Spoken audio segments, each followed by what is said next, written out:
What's happening? What's happening? What's happening, ladies and gentlemen? It is your boy, Hog 400. I know it's been a couple of weeks, man, since I've came at y'all, but here I am, live and direct. Uh, Special Halloween episode. Didn't tune in, didn't come to you last week, man, because Cowboys were off. So sat here and just decided to take a break, get myself together, gather myself. But anyway, I'd like to welcome everybody once again, and thank you all for tuning in uh, to another episode of Y'all Can't Handle the Truth, Ep.6, Halloween edition. If you read the description title, y'all see what it is. Gonna switch it up a little bit tonight for the tis the season. Goddamn it, you know what I mean? Tis the season.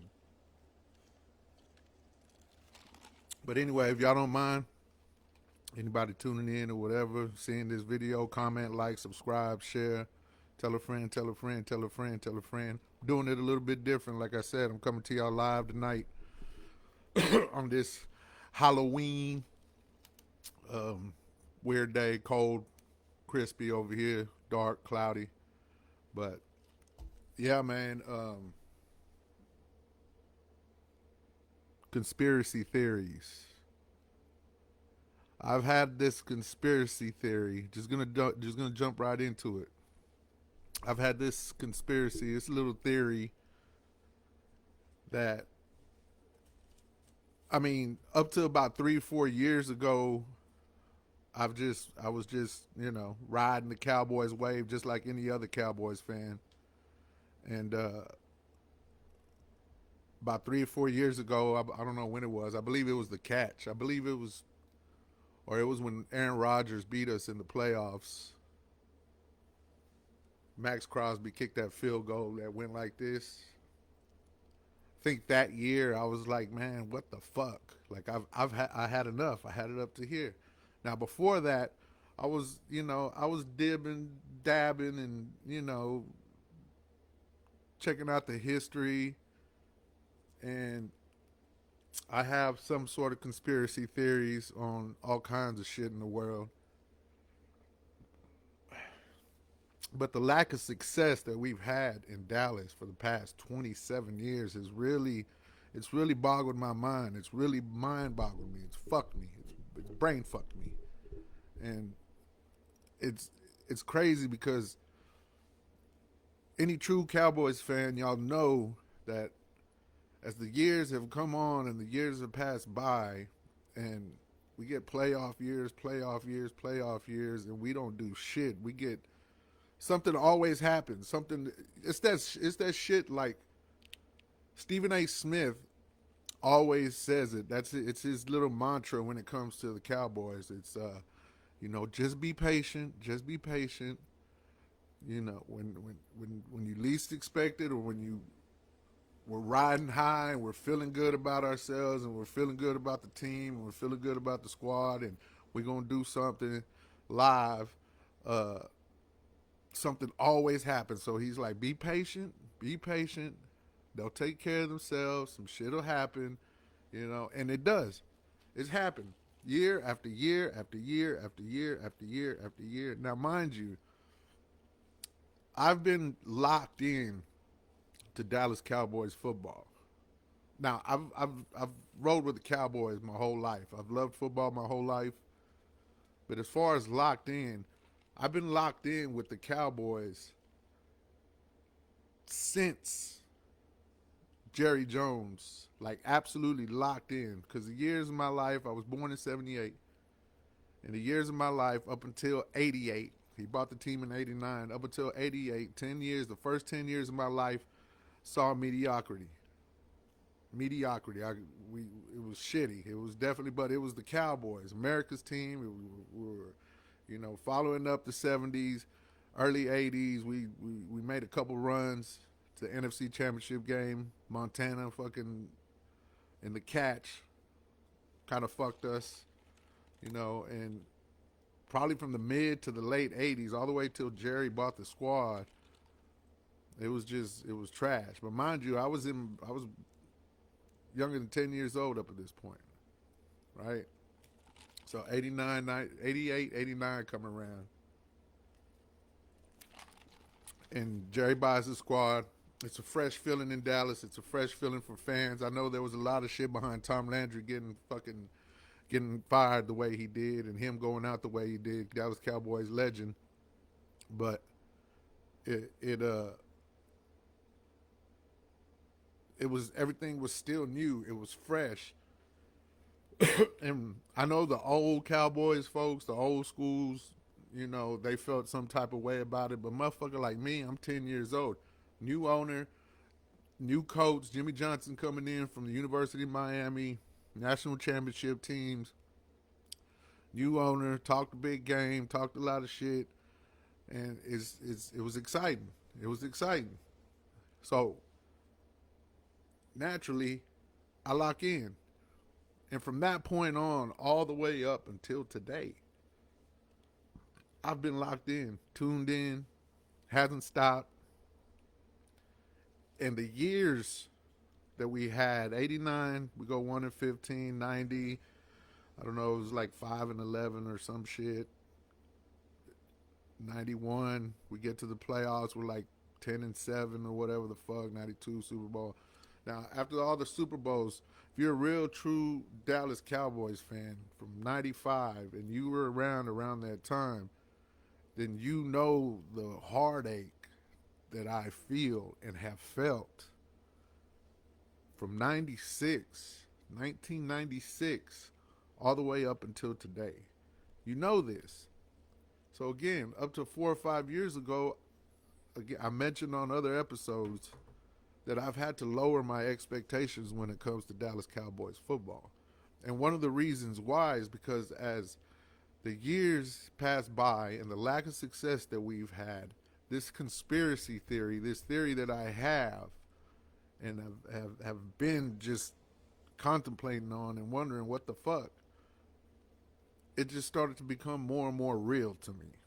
Now, again, it is just a theory, but at that point, Aaron Rodgers throws that pass, Jared Cook kicked the field goal, we lead. We had an amazing squad that year. Amazing squad, Super Bowl caliber team. If we would have had a defense that year that we have this year or last year, probably would have went on to win the Super Bowl. But unfortunately, Aaron Rodgers happened. That pass happened, the field goal happened, and once again, it was just another heartbreaking year that I just didn't know. I don't know what the fuck. I don't know what the fuck. You know, which again is what triggered me to lower my expectations and to continue to dig into this history of Jerry Jones and the Cowboys. Now, the headline reads, did Jerry Jones make a deal back in 89? If you're into conspiracy theories, hear me out. Take a second, kick back, listen to what I'm saying, because my theory is going to be based on facts. It's based on facts, which is going to support the theory I have. Now, just follow me if you're into this type of shit and make your own conclusion. At the end of this, draw your own conclusion, and let's see what happens. You know, my theory is, here it is.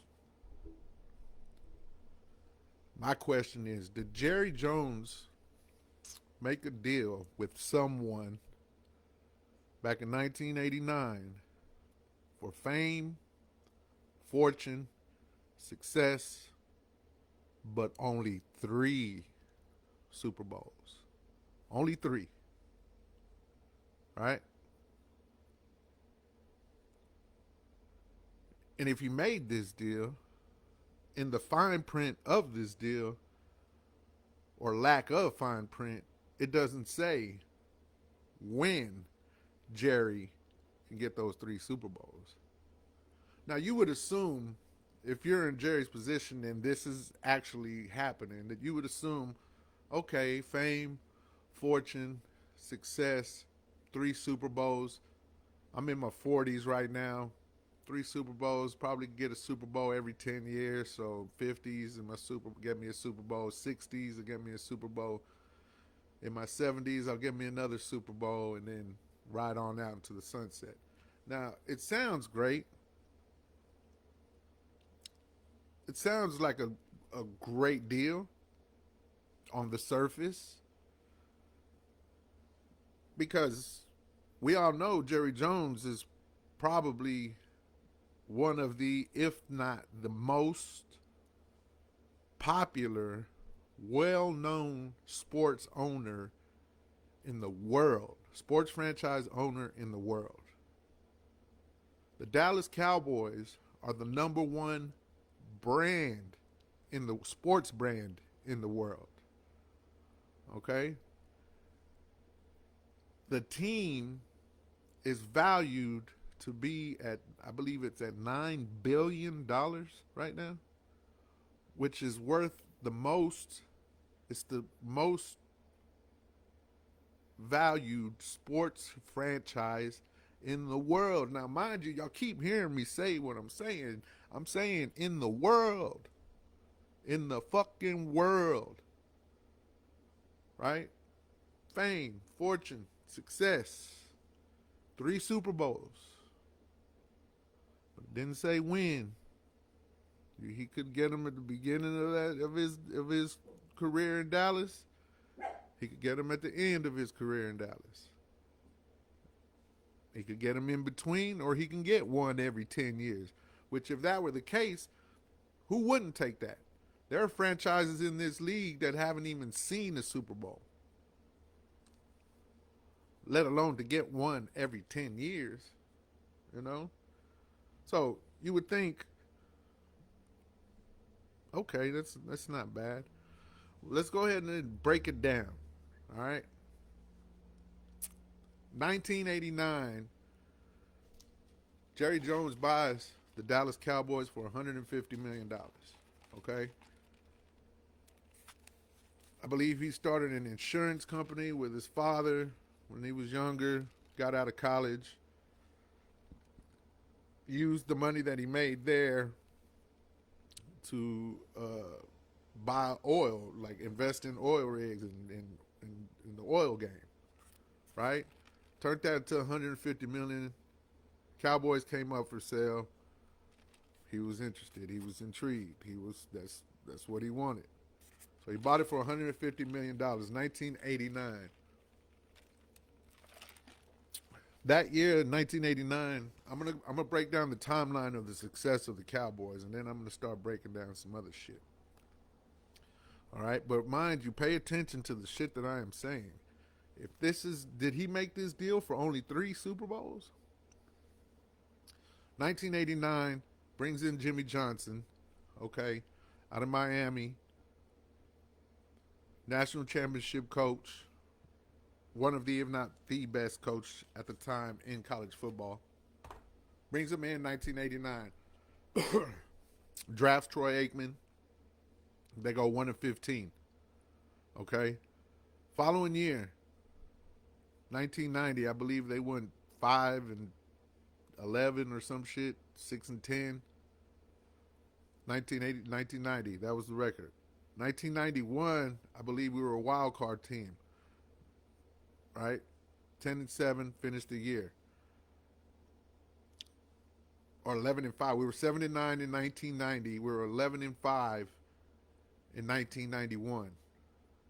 Wild card game, won the wild card game, lost to the division, lost in the division round to the Lions. I remember that. We got stomped. We're gonna break that back. We're gonna break that down. 1992, 13-3. We make it to the Super Bowl finally. Now, mind you, this is 1992. It was 89, 90, 91, and Jerry Jones' fourth year. We are the youngest team in the league and the coldest team in the league. All right. 13-3. We finished 13-3. Jerry's like, oh shit, here we go. 4 years? It only took me 4 years? Okay, I could do this. I could do this.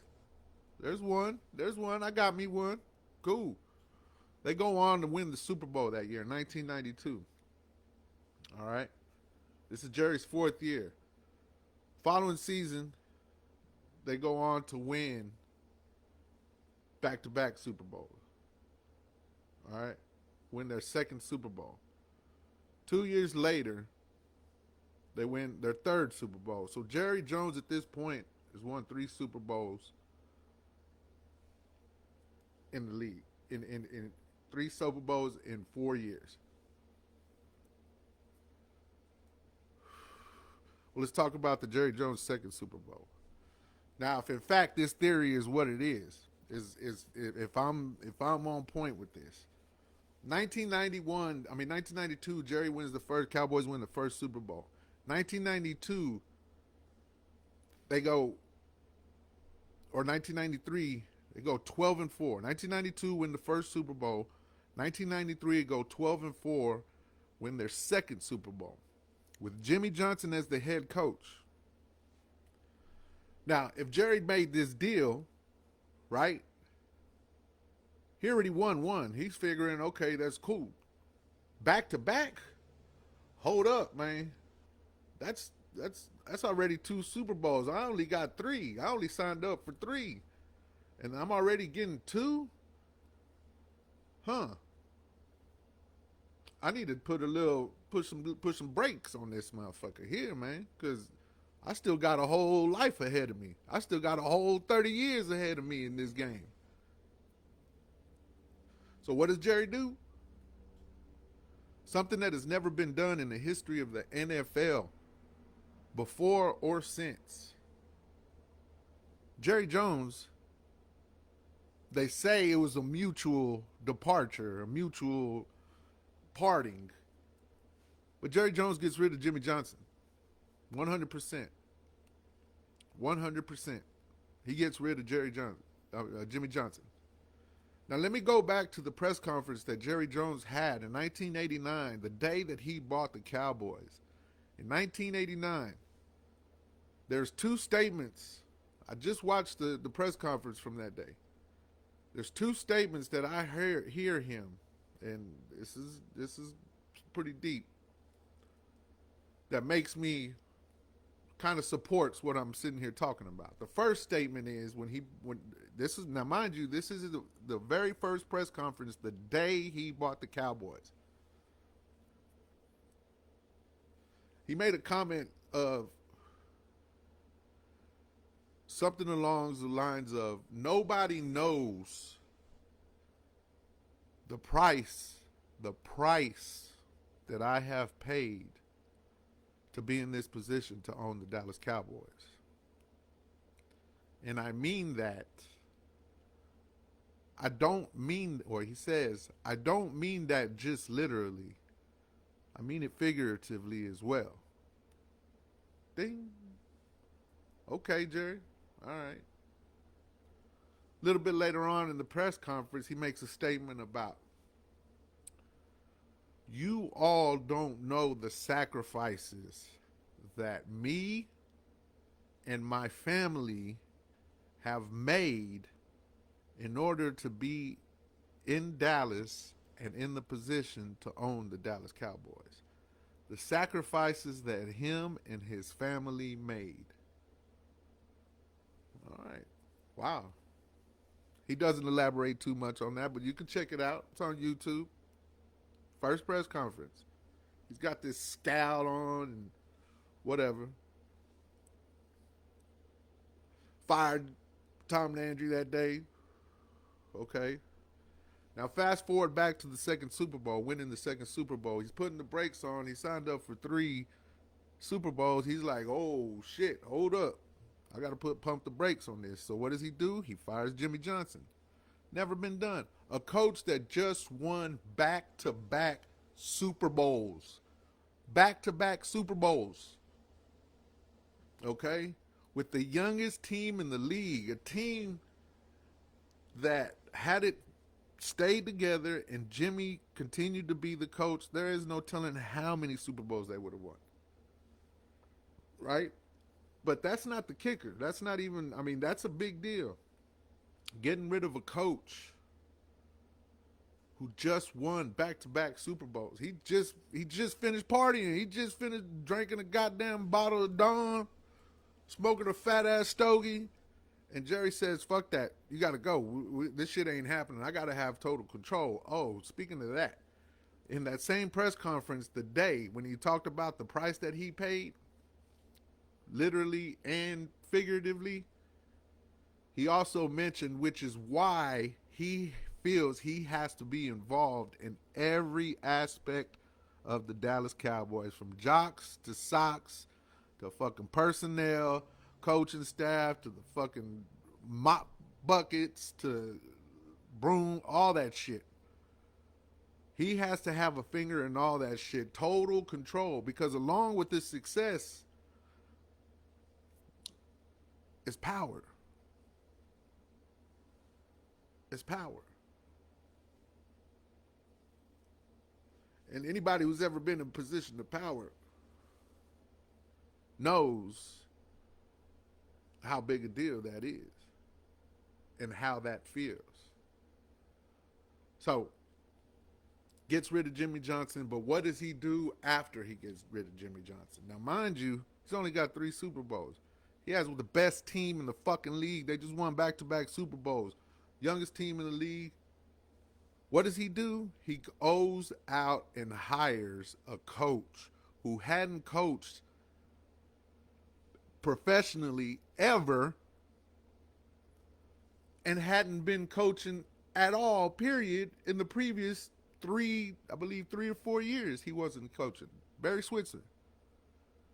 He hires Barry Switzer to come take over this juggernaut of a fucking squad. Barry Switzer. Who the fuck is Barry Switzer? He was there, what, 4 years. He was there 4 years, from 94 to 97, Barry Switzer. Hadn't coached previously to that, wasn't coaching, didn't even go nowhere since, if I recall correctly. I don't remember him coaching anywhere after he left the Cowboys. So 1995 comes, or 1994 comes, and we lose to San Francisco 49ers in the NFC Championship game. Y'all know the play. You know, Dion, that was a motherfucking PI, but whatever. PI on Michael Irvin. We were losing 21-0 in the first fucking quarter. We got our ass throttled. So we lose an NFC Championship game in 1994, right? Jerry's thinking, oh, okay. Already, I pumped the brakes on this shit, man. Okay, we're good. We're good. Let's settle down, you know, and we'll keep it moving. But what are the powers that be? Whoever the fuck it is he made this deal with? What do they say, Jerry? You don't run shit, partner. You don't control the deal. You don't control the deal. Okay? You're going to get this Super Bowl whether you like it or not. God damn it. What comes? 1995. 12-4. Go on to win the 3rd Super Bowl in 4 years. With Barry Switzer. And even to this day, everybody knows that 3rd Super Bowl, everybody calls it still to this day. That was Jerry's team. Nobody credits Barry Switzer for that shit. That was still Jimmy Johnson's team, I mean. That was Jimmy Johnson's squad. Nobody credits Barry Switzer for that shit. He was a fucking babysitter, basically. So, there it is. 3 Super Bowls. 3 Super Bowls. In his first 7 years. Or was it 6 years? 6, 7 years. 3 Super Bowls. Now Jerry's like, oh, shit. What the fuck? Right? He knows what the deal is. He knows he's never going to see another motherfucking Super Bowl in his goddamn lifetime. He knows that. But he got to play the cards he was dealt. Now, from 1996, which is the year after their third Super Bowl in 4 years, 1996, all the way up until today, 12 playoff appearances. It's 27 years. In 27 years, we've had 12 playoff appearances.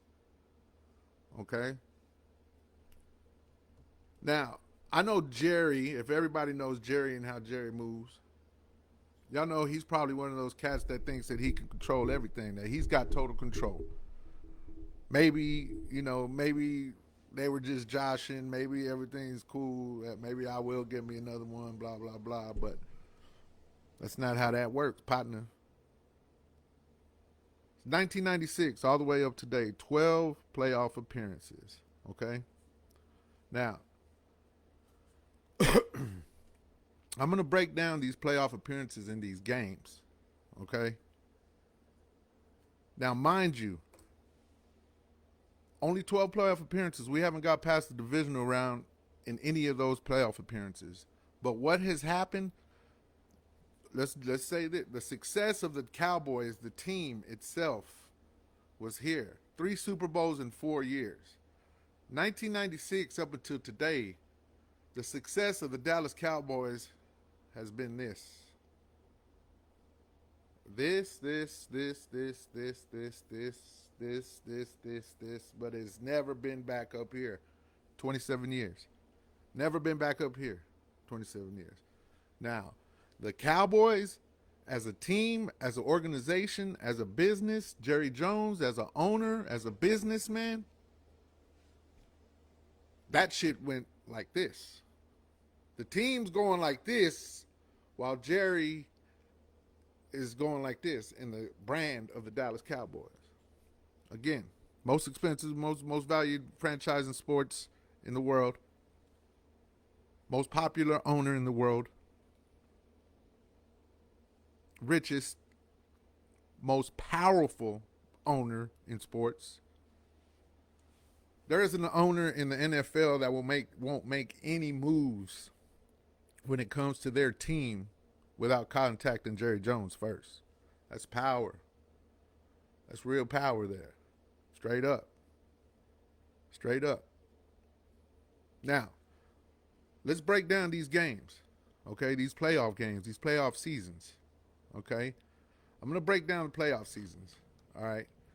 1996. Just bear with me. All right? 1996, or here are the playoffs. We go 1996, we make the playoffs. 97, miss the playoffs. Okay. 1996,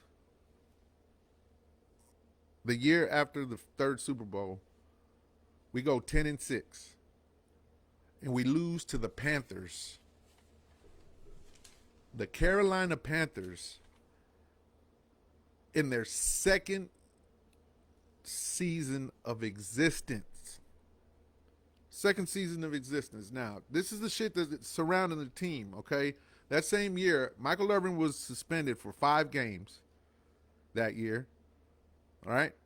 For drug use, all that shit. Michael Irvin and Eric Williams, which is the tackle, should be a Hall of Fame tackle, were both accused of sexual assault that year. At the end of the 1996 season, Leon Lett, big defensive tackle, was suspended for the last 3 games for substance abuse and the first 13 games of the next season, 1997 season. All right? Now, that game against Carolina Panthers, okay, on the second play of the game, mind you, this is the playoffs. We went 10-6 that year. The year after the Super Bowl, we went 10-6. Second play of the game, Michael Irvin breaks his collarbone. Out. Rest of the game. Same game, Dion gets injured. All right? Now, the last 2 pass attempts that Troy Aikman had that game, picks. All right? We lose 23-17 to the Panthers in the second year of existence. All right. It's 96. We missed the playoffs in 1997. All right. 1998. This is Chan Gailey's era. Switcher was gone after that season. 1998. Chan Gailey. All right. We go, what was it? 10-6. 10-6. We lose to the Arizona Cardinals 20-7 in the wild card round. All right. This was the Cardinals, the Arizona Cardinals, St. Louis Cardinals. I think it was the St. Louis Cardinals at that time. This was their first playoff win. It's 1998, mind you. This is their first playoff win in 51 years. The Arizona Cardinals. They beat us in 1998 wild card game. Chan Gailey's first year. Their record was 9-7. And they beat us for their first playoff win in 51 years. This is the third worst team in history to reach the playoffs, behind the 2004 Rams and the 2010 Seahawks. Third worst team in history. We lose to them in the wild card game. Their first win in 51 years. Next year, 1999. We make it. We make it to the playoffs.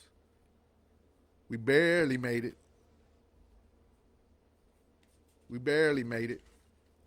8-8. 8-8, we lose to the Vikings in the wild card game. In 1999, 27-10. All right. Michael Irvin gets injured. We were second in the division that year, and we will not win another division title. It's 1999. We will not win another division title until 2007. 8-9 years.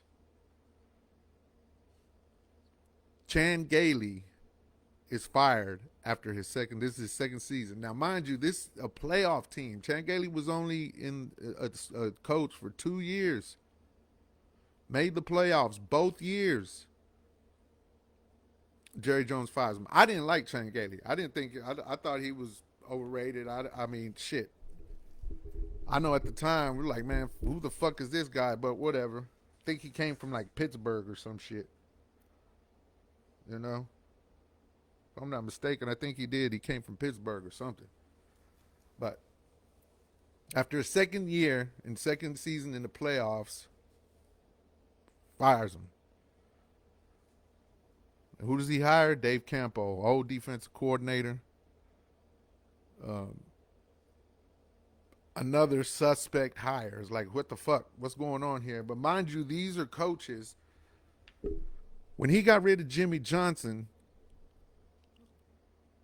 he wanted control. He took total control. Everybody knows that Jerry Jones wants to be the reason why, the only reason for the success of the Dallas Cowboys. That's how he is, man. That's just how he's built. That's how he's brought up. That's how it goes down. Okay? So he hires Dave Campo. Okay? Dave Campo was there from 2000 to 2002. Okay? Missed the playoffs all 3 years. Now, mind you, after that 99 season, Michael Irvin had been in the league 11 years. He's a little bit past his prime, but he still had plenty of football to play, especially with Aikman. Michael Irvin ends up getting injured that 1999 season. Head, neck, shit. Ends up retiring. With a few years left to play ball. All right. Now, from 2000 to 2002, under Dave Campo, we missed the playoffs. Aikman ends up retiring, and he has been quoted to say, he has said, he didn't retire. He didn't retire because physically he he couldn't play no more, or he didn't want to play no more. He didn't want to play no more. It wasn't physical. It was because of the lack of success that was going on in Dallas. He said he wanted to play. He still wanted to play, but he was just fed up with what the situation that was going on with that in Dallas. And I believe it's more of the situation than Jerry Jones, because Jerry Jones, I mean, anybody who knows that guy, I'm sure, from the outside looking in, I can see that it's Jeff definitely. He's definitely not somebody that you can work well with. He might be cool, but it's his way or the highway, and I get it. It's his team. He can do whatever the fuck he wants to do with it, but for a motherfucker like Aikman, do your research on Aikman. Aikman was a true football player, a Jimmy Johnson type of motherfucker. That's how Aikman rolled, and he wasn't feeling that anymore. So he ends up retiring in 2001. We draft Quincy Carter. And then we Hutchinson, whatever the fuck. Missed playoffs. Now we go fire Dave Campo. 2003, what do? We hire Bill Parcells. Great hire. Everybody was hyped. I was hyped. Everything was dope. Hey man, let's go. Now, mind you, during these past 27 years, we've had Super Bowl caliber rosters. We've had Super Bowl caliber coaching. We've had Super Bowl caliber teams. But for some reason, the shit just didn't pan out. So, 2003, Bill Parcells' first year in Dallas. We go 10-6, right? And we lose the Carolina Panthers 29-10 with Quincy Carter at quarterback. That game, we didn't score until the middle of the fourth quarter.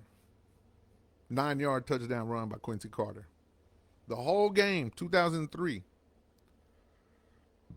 wild card game to the Panthers.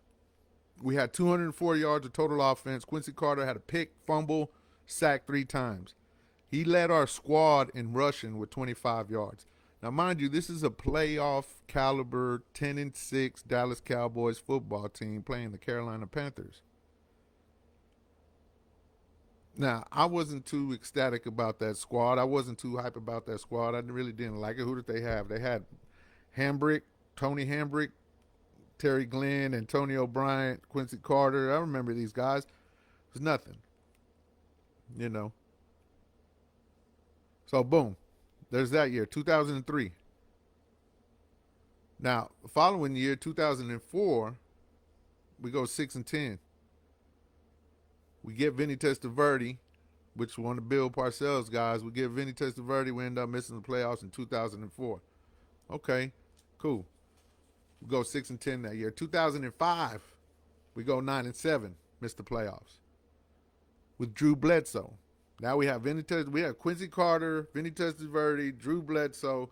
Ever since Aikman left, from the time Aikman left, which was 2001, Aikman retires. From 2001 all the way up to 2005,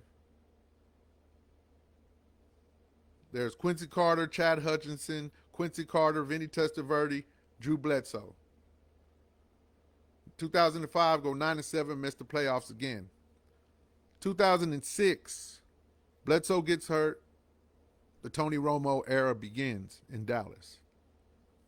Let's do this. Gunslinger. Reminded everybody of Brett Favre. You know, he was a gamer. I gave him a lot of shit, you know, with my family and friends or whatever, but Tony Romo was a motherfucking gamer. He was a gamer. Okay? Now, 2006, we go 9-7, make the playoffs. We're seeing hope. We got a quarterback. He's live. We got a coach. He's live. Like, let's do this, man. We're in the playoffs. We got a chance. We're 9-7. Wild card game. We play the Seattle Seahawks. Y'all know what happened. We're losing 21-20 with a minute left in the game. We're down inside the 10-yard line. We need a field goal to win. Ball snap. Tony Romo fumbles the snap. Tries to sprint out left. Gets stopped short of the goal line. We lose 21-20 to the Seattle Seahawks. 9-7. Heartbreaking, devastating loss.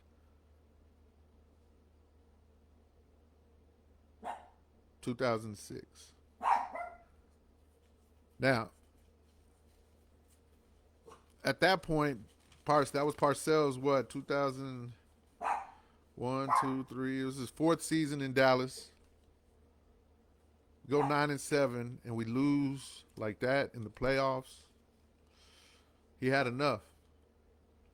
It was 2006. Tony Romo, botched snap. 2007, Wade Phillips comes in. First year, Dallas Cowboys. We go 13-3. Previous year we were 9-7. Now we go 13-3. 2007. Right?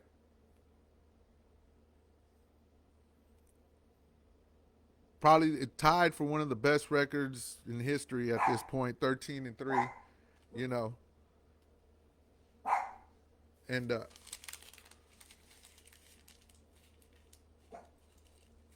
division game, 2007. Now remember this year was the year that the Giants had their Cinderella year, right? We beat them twice in the regular season that year. They go on a run to, I think they have to win the last 2 or 3 games of the regular season or whatever, and they go on this little stretch, this little run. Okay, they were 9-7. We were 13-3. We were the number 1 team in the league, in the conference. We had the best record in the NFC.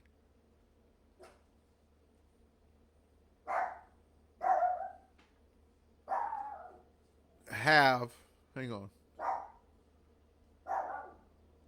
My dog tripping. Rocco!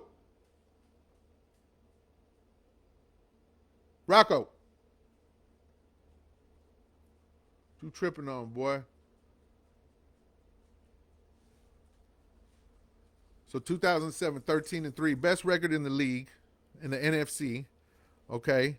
Now, we have 13 Pro Bowlers that year, which is an NFL record. 13 Pro Bowlers.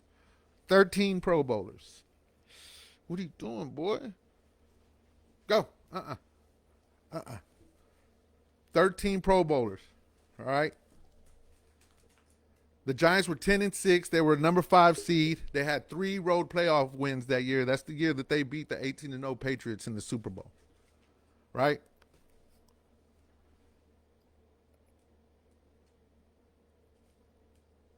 With 13 fucking Pro Bowlers. 13-3, 13 Pro Bowlers. First playoff game. That year, we set a record. We tied an NFL record for 6 consecutive playoff losses.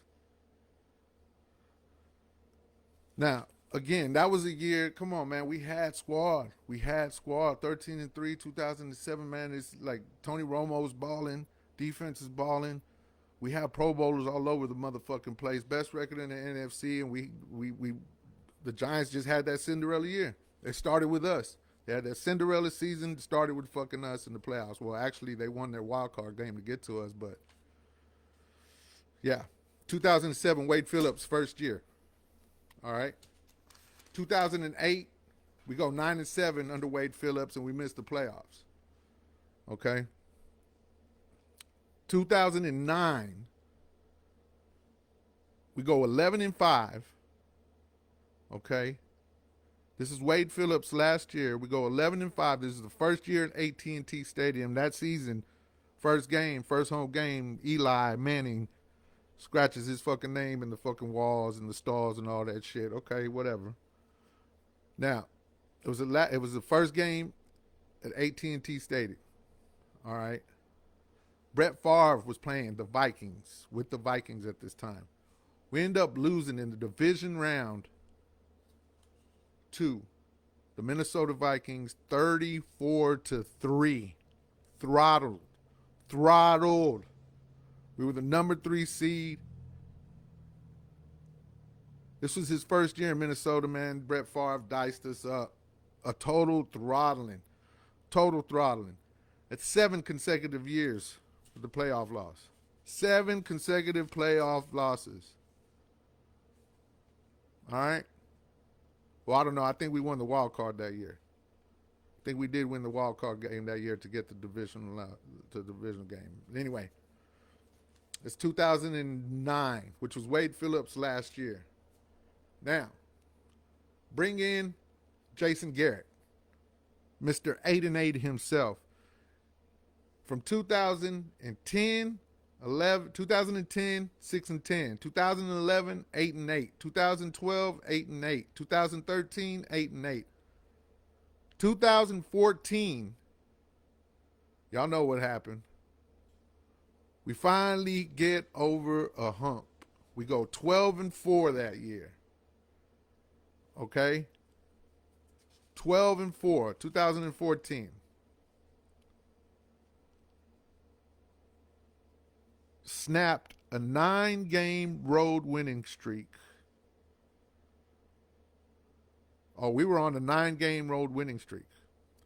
We go to Lambeau, and that's the game we lose to Brett Favre on the Dez Bryant catch that was called no catch, but later would have been called a catch, side of the fucking end zone. Should have been 6, would have won that game. We end up losing that game 26-21. Dez Bryant, we missed 4 straight years up until this point. Like I said, 10, 11, 12, and 13, we hadn't been in the playoffs. We were in a 3-way tie for first place in the NFC, and we lost to the tiebreakers, to the Seahawks and Panthers that year. But that was the year, again, should have been caught, should have been a catch, should have been a touchdown. We should have won this game at least 27-26 if we missed the fucking field goal. It was late in the game. There ain't no telling, Aaron Rodgers might have gone down, did whatever the fuck Aaron Rodgers does to us, but it didn't matter at that point. We lost. All right, they said no catch, so it is what the fuck it is. 2014, 12-4, we lose to Dez Bryant because of Dez Bryant. That shit. All right. 2015, we go 4-12, and we have Matt Castle at quarterback. Tony Romo goes down. That was the beginning of Tony Romo's motherfucking his health issues. Okay. It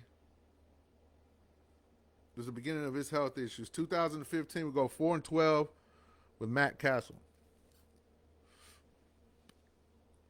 2015. 2016, the Dak era begins. Tony Romo, we had built the team around Tony Romo up to this point. Everything, the offensive line, defensive line, the defense, wide receivers, everything was put in place for Tony Romo because Tony Romo was coming back from his back surgeries and all the other shit he had going on. It is what it is, all right? 2016 preseason, all this shit. First game, Tony Romo goes down with his back. He's out for fucking, I believe, 6 to 8 weeks or whatever. Bring in Dak Prescott. Shines. Some may say it's his best year of his career. It was his rookie year. Zeke's rookie year. We had it all moving. We had it all going. Everything was good. Everything was lovely. Right? We ended up going 13-3 that year. Dak Prescott's up for Rookie of the Year. Zeke Elliott's up for Rookie of the Year. Dak's even in the MVP discussions. We're 13-3, top of the NFC. First team in history. Let's see, what is this? The first team in history. First team in history to go from the bottom of the NFC to the top in 1 year. This is making history. This is making history. We were 4-12 the previous year. 4-12. And go to the top to 13-3 in 1 year. Setting records. Who do we play? Who do we see? We got a first round bye. Aaron Rodgers comes to Dallas. Dices us up. We lose. Him and Dak went toe-to-toe that game. Blow for blow, toe-to-toe, blow for blow, toe-to-toe. It was going down. End of the game, we're winning. We're good. We're at least, we're winning. Aaron Rodgers happens to us once again. Snaps the ball late in the game. He got no pressure. He gets nobody's coming at him. There's a 3-man fucking rush with 5-6 linemen. He's just got all day to sit there and pick everything a fucking part. With less than a minute left or whatever the fuck it was, rolls out. Jared Cook is coming across the fucking field. Aaron Rodgers drops a fucking dime to him right on the motherfucking sideline. The nigga catches it on his knees. It's over with. Max Crosby comes in, or whatever the fuck his name is, comes in, kicks a field goal. The ball goes like this, but then veers in. We end up losing 2016, 34-31 in the divisional round to the Packers. Devastating. 2016. Now, mind you, we have an MVP caliber quarterback at this time. We have Ezekiel Elliott, the best running back at this time. We have Dez Bryant. We have one of the greatest offensive lines put together. Okay? We have our defense wasn't that great. It was good. It was solid. If we would have had at least a top 15 defense those years, we probably would have been able to advance. Now, mind you, this is all going against the theory that I'm proposing to you guys. All right? Now, 2017, 9-7, we end up losing. Zeke starts getting all kinds of bullshit. All kinds of shit's happening. 2017. All right? 2017, we missed the playoffs. We went 9-7, missed the playoffs. 2018, we go 10-6, and we lose to the Rams 30-22 in the divisional round of the playoffs. It's our 6th straight division playoff defeat. Damn, I'm putting this together. We got a record for 6 straight playoff losses. Then we got 6 straight division playoff losses. 8th straight road playoff loss. Wow. We just got our ass kicked. Simple. 2018, 10-6, we lose 30-22 to the Rams. No defense. This was the year before. This was a year before we started putting this defense that we have today together. All right. That was 2018. 2019, we go 8-8. 2020, we go 6-10. Missed the playoffs. Now, mind you, there's all kinds of bullshit going on. Personnel-wise, coaching-wise, Kellen Moore, Mike McCarthy. We just brought in Mike McCarthy in 2010. We missed the playoffs in 2019. Fire Garrett. Bring in Mike McCarthy. 2020, his first year, he goes 6-10. We missed the fucking playoffs. All right? Now, mind you, we're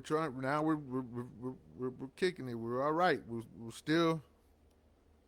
Mind you, this is 27 years. We're at year 24, 25 since the last time we even seen or smelled the NFC Championship game, let alone the Super Bowl. 2021, this is recent shit. You already know what it is. We go 12-5 with the number 3 seed. We lose to the 49ers 23-17 on a shitty, dirty game. It was definitely... that was the game that Dak, they just poor clock management. Very poor clock management. I don't know what the fuck's going on. I don't know what they're doing. Well, I mean, it's confusing. Again, this is just some random shit that always seems to happen to the motherfucking boys. Now, it might happen to other fucking squads, but to the boys, it seems like that's just what the fuck it is. Okay? Dak runs, fails to fucking, the ref gets in the fucking way, wastes about 2 or 3 seconds.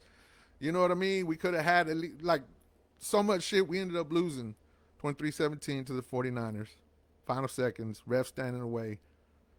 Now, this is 2021. What do we end up doing that year? We end up trading Amari Cooper, getting rid of Amari Cooper, our number one wide receiver, which we had brought him in 2 years before in the middle of the season to take our offense from here to here, which he did immediately. It was a huge reason on why Dak and the Cowboys were successful during those years, right? So we ended up getting rid of him, taking faith in CD Lamb, which I consider a number two at best. He's a second tier wide receiver. He's not an elite. He's very good. He's just not great. It's my opinion. He's no Justin Jefferson. He's no Jamar Chase. He's no, now who knows? Maybe it's because of lack of targets, or maybe I don't know what the fuck it is. I just, up to this point, I don't see it. So 2022, last year, probably one of the great best defenses that we've had in years. But it was probably the shittiest year that Dak played in Dallas. Turnovers, and he was fucking gone like 6-7 weeks. He didn't play for 6-7 weeks, still led the league in interceptions, blah, blah, blah. You know, it was just a shitty fucking year. So we do end up going 12-5 though, because our defense kept us moving, kept us, those mistakes Dak was making and the offense was making, defense was taking up for it. We led the league in turnovers, led the league in deep, like we it's still elite this year. But we end up losing to the 49ers 19-12 last year, 2022. Defense did their job. Offense just, we blew ass.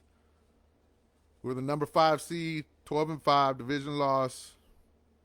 And I feel that not having a number one receiver, I think CD Lamb this year, he's doing all right. He's doing nice. But last year he was not a number one receiver. We didn't have that. But we still had a number one offense. Number one scoring offense. One of the top 5 defenses in the league. Now we're in the present time, 2023. Okay?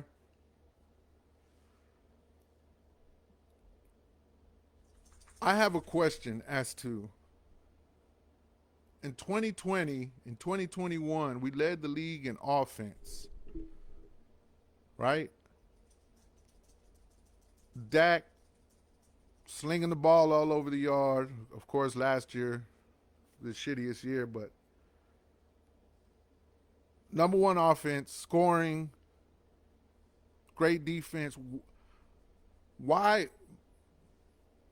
When we lost to the division round, when we lost to the Rams, right, in 2018, which is probably the year that I was like, man, I've had enough.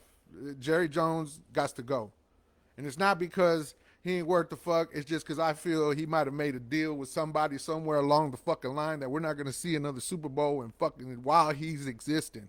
We're not going to see another Super Bowl while he's continued to roam the earth, like it, or at least to own the Cowboys. He must sell, but again, we know he's not going to do that. He's the most powerful, like everybody knows Jerry. So my question is, for this year, why would you take away and get rid of an offensive coordinator who gave us the number one offense in the league for the past 2 seasons? Why would you want to get rid of that and take that away? He wanted to stay in Dallas. Kellen Moore wanted to stay in fucking Dallas. Why would you get rid of that? Why would you get rid of Zeke and depend on a guy like Tony Pollard, who you know and we've all known is not a between the tackles runner? Now, mind you, there's so many questions as to why this, why that, why this, why that, whatever the fuck. But at the end of the fucking day, it's Jerry Jones. Jerry Jones is the ultimate decision maker when it comes to the Dallas Cowboys. He said it when he bought it. He said it when he bought the team. You guys have no idea the price I have paid not only literally, but figuratively, which makes me feel that I have to have my hands on everything that has to do with this organization, in which he has. And he has made it and built it up business wide to be the biggest, baddest, most fucking valuable brand in the fucking world. He's done all that. But the success of the Dallas Cowboys has been shit. It has been shit. Now, so the question is, with all these decisions and moves that Jerry Jones has been making, the lack of playoff success, we had Tom Landry, right? For 29 years. We hired Jimmy Johnson. Jimmy Johnson was there from 89, 99 to 93, right? From firing Tom Landry up until today, in the past 34, Tom Landry was there for 29 years. Foundation. For the following 29 years, we've had 1, 2, 3, 4, 5, 6, 7, 8, 9 coaches. We've had 9 coaches in the past 29 years or 30 years. We've had 9 coaches. In the previous Cowboys have had 1 coach for 29 years. There's no stability. Jerry Jones is always in front of the camera, always making his remarks, always putting pressure on his people. I've called him the ultimate plantation owner type shit. Toe the line. Toe the motherfucking line, because that's part of the deal. Listen, Jerry, I'm going to give you power. I'm going to give you fortune. I'm going to give you fame. I'm going to give you success. I'm going to give you all this shit, right? But if there's anything that comes up that you're thinking about going and doing anything to fucking go against the brand, you got to make sure you stay away from that, partner. Otherwise, bam, contract void and you out this motherfucker. So any racial shit that goes on in the league, toe the line. I don't want nobody in my organization saying shit. Stay away from it. Any political shit, stay away from it. Any presidential, all that bullshit, stay away from it. Any division in the world, in the country, any division, anything that has, anything that's going on, that if Jerry feels, because he has a voice, mind you, he is one of the most powerful motherfuckers in the world. One of the most influential owners in the world. One of the most influential billionaires in the fucking world. If Jerry speaks, people are going to fucking listen. Which is why they keeping him shut. Because it's part of the deal. Jerry, we're going to give you fame. We're going to give you fortune. We're going to give you success. We're going to give you money. We're going to give you popularity. You can fuck all the hoes you want. You can do all the dope you want. You can hire all the people you want. You're going to make billions and billions and billions of dollars. You can buy fucking super yachts. You can go on planes and fucking get your dick sucked by fucking 20-year-old interns while you're doing the line. And like, you can do whatever the fuck you want to do. You just stay away from the main business. You tend to your own shit. That's your business. That's your money.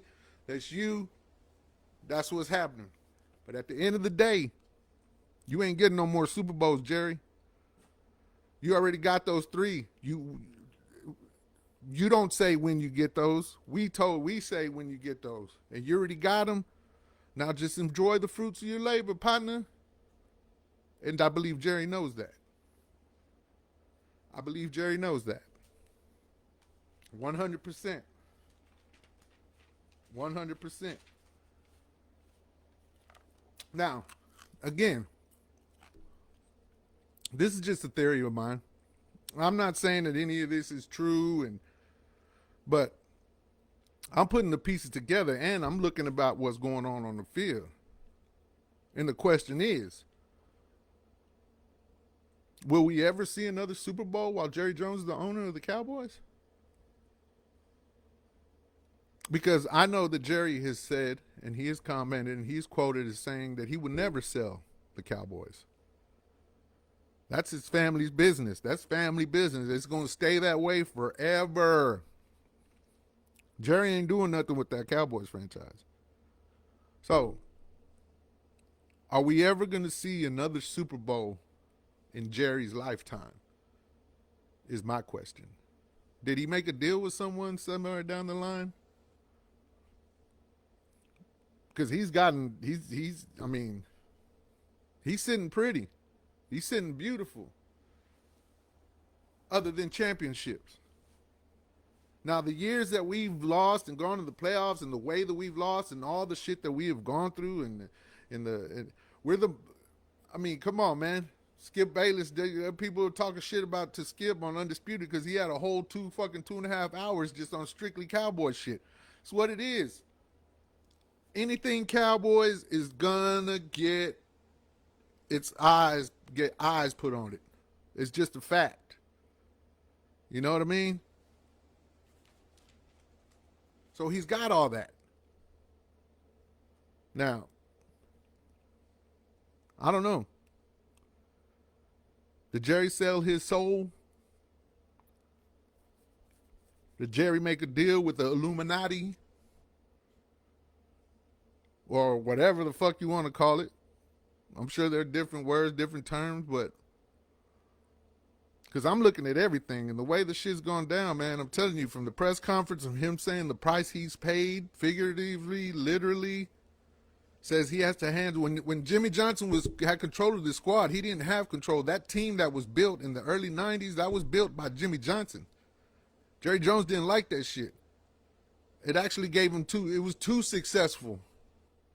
If you go back to what I've said, Jimmy Johnson was too successful. He wasn't supposed to come here and win 2 Super Bowls within 5 years or 6 years. 5 years? He wasn't supposed to win 2 Super Bowls like that. That wasn't part of the deal. Jerry just wanted one every 10 years. He would have been good with that. Build his brand up, build his bank account up. He did that. He's got all that. You know? But that team was created by Jimmy Johnson. And he said, fuck that. And from that point on, when he fired Jimmy Johnson, Jerry Jones has had total control of this organization. 100%. Total control. He may take advice from here and there when it comes to personnel and this and that, but at the end of the fucking day, it starts and ends with Jerry. You know? It starts and ends with Jerry.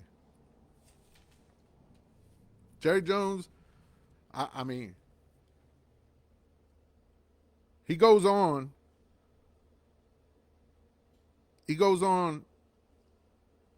in his press conference when he bought the Cowboys. He goes on and on about, how excited he is to be there and how he's going to do, like, it. I don't know. I'm just, in my conclusion, in my theory, what I feel is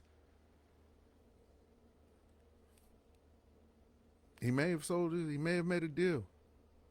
He may have made a deal because the lack of success, man, it's been 27 years, 12 playoff appearances, and the heartache year in and year out has been just absolutely disgusting. It's been real heartbreaking. For any true Cowboys fans, it's been real heartbreaking, and I don't know if we're ever going to see another Super Bowl while Jerry's the owner. Maybe if he just steps aside and allows somebody else to take control, but while he's in control, that's part of the deal, Jerry. You only got 3, and 27 years? 27 years. For the Dallas Cowboys, as powerful as they are, as popular as we are, it's just mind-boggling to me. I don't have. You give me an explanation. You tell me what you think. You know? All I know is this is a new year, and it's crazy because the past few years I've been feeling more and more like, man, something's going on, Jerry. Like something's going on with Jerry and all this shit. But before that, I'm diehard Cowboy. I'm believing in the process. I'm trusting the process. And even to this day, I'm still trusting the process. I'm spitting all this shit out of here. It's a bunch of bullshit, and it's, just for fucking entertainment, give you something to talk about or whatever. But I'm sitting here, and I'm still trusting the process. We're 5-2 right now. We had a great week. We fucking dominated the Rams this past weekend. Dak's looking good. Offense is looking good. Defense is looking good. We're getting healthy. We're looking, coaching is all right. They're allowing to open the playbook. Everything's looking good. And we're one of the best teams in the NFL again, which we've been. There have been many times we've been one of the, if not the best team in the NFL. But at the end of the fucking day, when the playoffs hit, we're sent home immediately, packing. Is this another year for that? Is this another year that we're going to see this? If it is, you might want to tune back into this here little episode and take a look at it, because that's my expectation. Playoffs is about as good as I want. That's all I need, playoff football. Just give me a round or two and I'll be good. Anything past that, it's a dream come true, because it's been too long. It's been too long, too heartbreaking, and the shit just flat out fucking sucks. But I'm a diehard Cowboys. I've been lifelong fan, and only thing I can do is just continue to ride this out, see what the fuck happens. But god damn it, Jerry. God damn it, Jerry. Did you make that deal, man? Let us know. I think Jerry knows something, man, but he can't. Of course, he can't speak on it, man. And god damn, Jerry, give us a hint, man. I think he does all the time, because he's always, hey, and I tell you what, this and that. Get the fuck out of here, Jerry. We want success. Today was a trade deadline, man. This motherfucker didn't make no moves. We needed a running back in between the tackle running back. We ain't got that. I've said at the beginning of the year, before the year even started, our weak point this year is going to be our running game. We got rid of Zeke, which was a big mistake. We should have at least replaced him with somebody who could run in between the fucking tackles, because Tony Pollard is not that guy. He's a change of pace back. He's a good motion sweep guy. He's a good screen pass guy. He's a great toss guy. But in between the tackles, he's not that motherfucker, which is why we're fucking last in the fucking league in red zone scoring. We definitely needed that. But why didn't Jerry make that move? Jerry, everybody in the world could fucking see that the lack of inside running is what we're missing on this team right now. Why wouldn't Jerry fucking make a move? That's all we're needing. But why won't he make a move? You know what I mean? Drafts. Why does he draft certain positions and players when he don't need to? I don't know. Guess it's just some shit to think about, man. But anyway, we got what? Week 9 this week. Playing Philly. They're 7-1 or some shit. Fuck them. All right. I still have faith. I still believe. I am hoping with all my might that this fucking conspiracy theory shit that I've concocted in my mind and all this shit is just that. It's just a bunch of bullshit. And we're going to have a year, and this is the year, and we're going to be successful. We have a great team. We definitely will be in the playoffs. We will be playing for a Super Bowl. But what is it? But what are we going to bring? Is it going to be another botch snap like Tony Romo?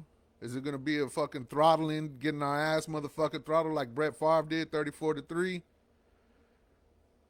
Is it going to be another motherfucking Aaron Rodgers fucking deep pass across the middle to the motherfucking on the sideline catch to game-winning field goal?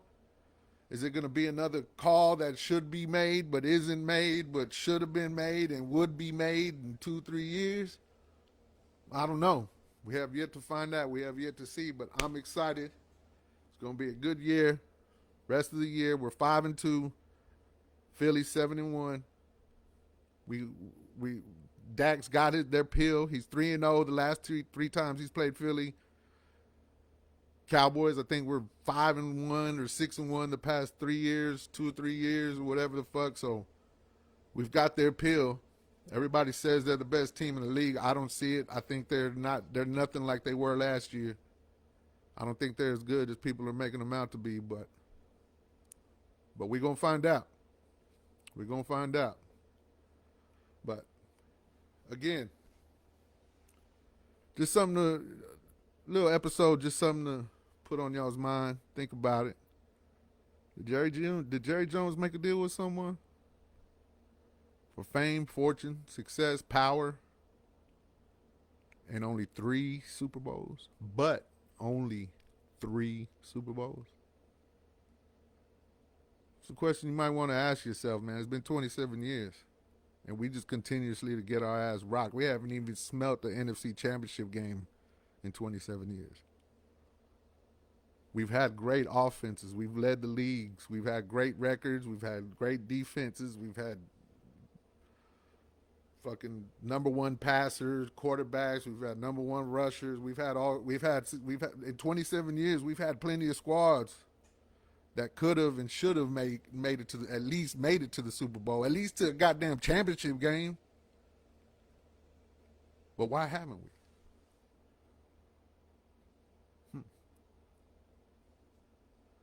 Anyway, till next week, ladies and gentlemen, I appreciate y'all once again for tuning in to Y'all Can't Handle the Truth with your boy Hog 400. Again, next week I'll be back reviewing this Philly Cowboys game we got going on this weekend. I don't know if I'll be going live. I might be,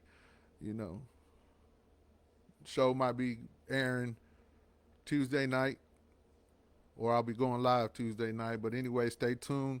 Again, comment, like, subscribe, share, tell a friend, tell a friend, tell a friend, tell a friend, and hey, holla at your boy, man. Till next week, go Cowboys. Hog 400.